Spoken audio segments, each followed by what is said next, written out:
নারায়ণগঞ্জের রূপগঞ্জ উপজেলা সদর ইউনিয়ন বিএনপির অঙ্গ ও সহযোগী সংগঠনের উদ্যোগে এক আলোচনা সভা ও ইফতার মাহফিল অনুষ্ঠিত হয়েছে। শনিবার বিকেলে রূপগঞ্জ ইউনিয়ন ১ নং ওয়ার্ড পূর্বাচল উপশহর সংলগ্ন ১৭ নং ইউসুফগঞ্জ সরকারি প্রাথমিক বিদ্যালয় মাঠে এ অনুষ্ঠানটি সম্পন্ন হয়। নারায়ণগঞ্জ জেলা ছাত্রদলের সাবেক সিনিয়র সহসভাপতি হাজী আবু মোহাম্মদ মাসুমের সভাপতিত্বে প্রধান অতিথি হিসেবে উপস্থিত ছিলেন বিএনপির নির্বাহী কমিটির সদস্য বীর মুক্তিযোদ্ধা কাজী মনিরুজ্জামান মনির। এই সময় বক্তারা বলেন, দেশকে সংকট থেকে বাঁচাতে নির্বাচনের কোনো বিকল্প নেই।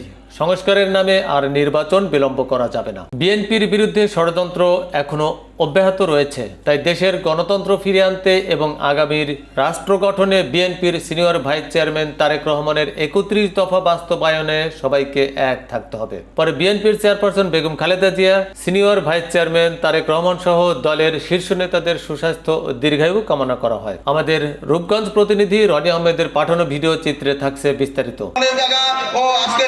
আয়োজনের সভাপতি যুবদলের আইকন রূপগঞ্জ থানা যুবদলের আইকন আবু মোহাম্মদ মাসুম ভাই ও হাজী আবু মোহাম্মদ মাসুম ভাই আর উপস্থিত আছেন রূপগঞ্জ ইউনিয়নের বিভিন্ন স্তরের নেতা কর্মী ও প্রিয় ভাই বোনেরা, সবাই আমার যুবদলের পক্ষ থেকে সংগ্রামী সালাম নেবেন।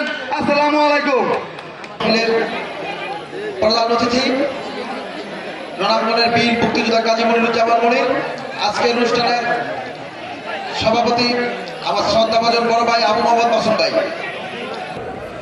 পবিত্র মাহে রমজান উপলক্ষে আজকের ইফতার ও দোয়া মাহফিল আমাদের নেতা বীর মুক্তিযোদ্ধা কাজী মনিরুজ্জামান মনির সাহেব ইচ্ছা পোষণ করেছেন রূপগঞ্জ ইউনিয়ন বিএনপির মানুষের সাথে, জনগণের সাথে একটি ইফতার করবেন। তাই আজকের এই ইফতার ও দোয়া মাহফিলের আয়োজন করা হয়েছে।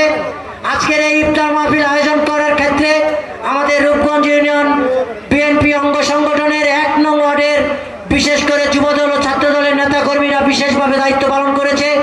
আমি আমার নেতার পক্ষ থেকে সবাইকে ধন্যবাদ ও কৃতজ্ঞতা জানাই।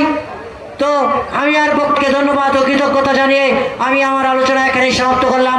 আসসালামু আলাইকুম রহমতুল্লাহি বারাকাতুহু। আজকের ইফতার পুরান রূপগঞ্জ ইউনিয়নের ইফতার, তারপরে আমি আমাদের নেতৃবৃন্দকে অনুরোধ করব, আপনারা যদি সম্ভব হয় আরো ওয়ার্ডে ওয়ার্ডে সাধারণ মানুষের সাথে একসাথে বসে আপনারা ইফতার করবেন, মানুষকে আমাদের ৩১ দফার দাওয়াত দিবেন, গণতন্ত্রের কথা বলবেন, উন্নয়নের কথা বলবেন। আমাদের নেত্রী খালেদা জিয়া বলেছেন, কোনো প্রতিশোধ নয়, প্রতিহিংসা নয়, আমরা ঐক্যবদ্ধ থেকে এই দেশকে গড়তে চাই, এই দেশে একটি সুন্দর বাংলাদেশ গড়তে চাই। সেই জন্য আমি আমাদের নেত্রী খালেদা জিয়ার দীর্ঘায়ু কামনা করছি, সুস্থতা কামনা করছি। আমাদের নেতা তারেক রহমান অবিলম্বে দেশে ফিরে আসবেন, এই দেশের মানুষকে নেতৃত্ব দিবেন, এই প্রত্যাশা রেখে আজকের এই সুন্দর ইফতার মাহফিল আয়োজন করার জন্য আবু মোহাম্মদ মাসুম সহ যারা এই আয়োজনে সম্পৃক্ত আছেন সবাইকে আমার ব্যক্তিগত পক্ষ থেকে আন্তরিক শুভেচ্ছা এবং অভিনন্দন জানিয়ে আমি আমার সংক্ষিপ্ত বক্তব্য শেষ করলাম। আল্লাহ হাফিজ। বাংলাদেশ জিন্দাবাদ। মেহরবানি করে আপনি যার হাতকে আপনার পছন্দ তার হাতকে উসিলা করে আপনি আমাদের